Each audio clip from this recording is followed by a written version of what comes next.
Hello, and welcome back to Underdog Investing. Today we're going to talk about Virgin Galactic, starting with the stock price and then moving on to an important article by an analyst called LANGO. Now before I jump into the article, I'll be grateful if you can smash that like button and subscribe to the channel for future updates. So starting with the stock price, you can see that we just finished the trading day for Tuesday the 16th of February and we ended up at $50, which is about 7 to 8% down in this particular trading day. And if we have a look at the 5-day chart, you can see that we've had quite a decent pullback of about 10% and even 15% from the all-time high of around $60 just on Thursday. But if we have a look at the 1-month chart, you can see we've got something really interesting building up here. The fact that since the start of the month, so for about half a month now, we've been trading between $50 to $60. And the fact that we're trading in this range is quite a bullish sign, and it tells me that we might be forming a new support level of about $50. And I think as long as nothing catastrophic happens, we should be able to stay above these levels.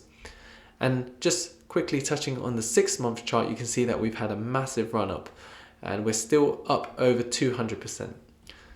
Okay, so let's have a look at the article. So the reason why it's important is because of this person, LANGO, who's the analyst who wrote the article. And I actually did some research and found out that on tip ranks, he's ranked 1 out of 8,000 financial analysts. And the reason is due to his success rate of 86%. So 431 out of 504 of his ratings were successful, and he had an average return of 60.5%. So this is why we should listen to what he has to say.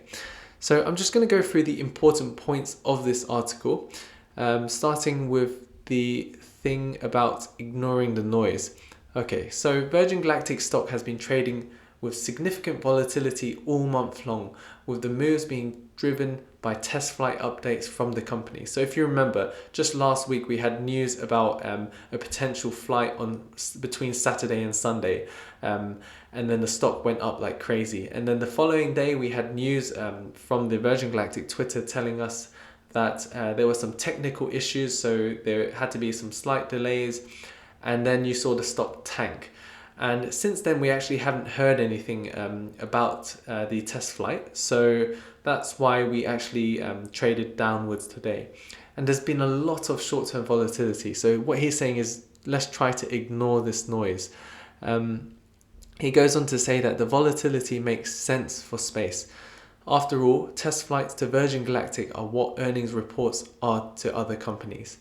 But long-term investors would be wise to ignore the volatility in space. That's because Virgin Galactic is quite literally working on rocket science. Rocket science is a precise science, which means it requires patience.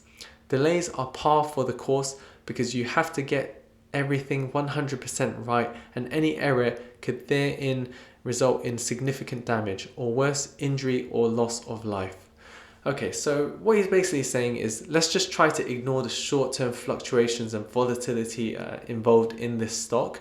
And the other point is the fact that Virgin Galactic are so careful is actually a bullish sign, because it's very important for a company like Virgin Galactic, who are dealing with space, to be extremely careful, because the priority for this company should be the safety of the passengers, and any incident could be detrimental to this company, whether it's in the next test flight or whether it's when they're operational. So the fact that they're taking safety and technical issues so seriously is a good sign. Now, moving on to the bigger picture, what does he think is the upside for Virgin Galactic? So, my long-term model on Virgin Galactic makes some pretty basic assumptions. Let's see what he thinks. So he thinks that the company should be building and launching about 1 commercial space aircraft per year into 2030, giving the company about a dozen 6-seater spaceships. And then he goes on to say that they should make about 5 trips per month. And in terms of ticket price, he thinks it's around $300,000. Okay, so let's just go through some of the numbers there. So 12 spaceships by 2030. And with each spaceship having 6 seats, that's 72 seats. And he thinks that there should be 5 trips per month. So if we've got 72 seats and 5 trips per month, that's 360 passengers per month being flown to space. And he also goes on to say that the tickets should be about $300,000 per ticket. So with these calculations, so if you've got 360 passengers per month flying into space with a 300k per ticket price, then that brings the revenue per month to $108 million. And if we times that by 12 to get an annual revenue, that brings it to $1.3 billion of revenue per year just from the space flight industry. And this is not including hypersonic travel, so that's an extremely bullish prediction. So what I do have to say is that this is the best case scenario, and there are challenges involved, such as things like competition and operational challenges.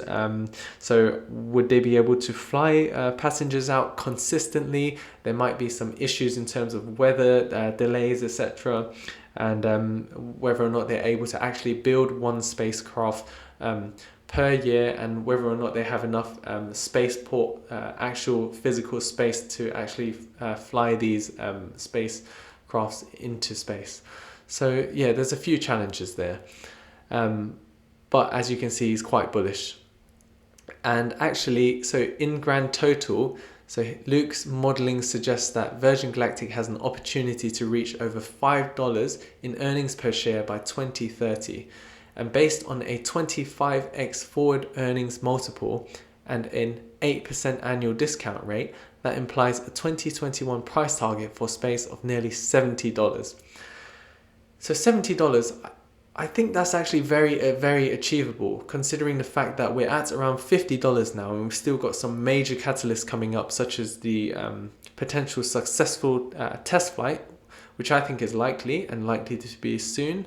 And we've also got the addition of Virgin Galactic into the ARC-X ETF fund. So these things can easily push it over $70 and maybe even over $100. So yeah. And then just to finish off, he mentions that so Virgin Galactic is a compelling pure play on the emerging space economy. To that extent, long-term investors shouldn't worry about the company's noisy test flight schedule. It will continue to be noisy forever because this is rocket science. Delays happen and they don't matter at all. All that matters here is the trend. Is Virgin Galactic continuing to trend toward commercial space flight operations? The answer to that question is yes. So long as that remains true and the valuation remains tangible, Virgin Galactic shares will remain a buy and hold name. Okay, so if I had to take one point away from this article, it would be to ignore the short-term fluctuations and volatility of the stock price, and to focus on the long-term vision of this company, which is to become operational in the space tourism industry, and also to become operational in the hypersonic travel industry.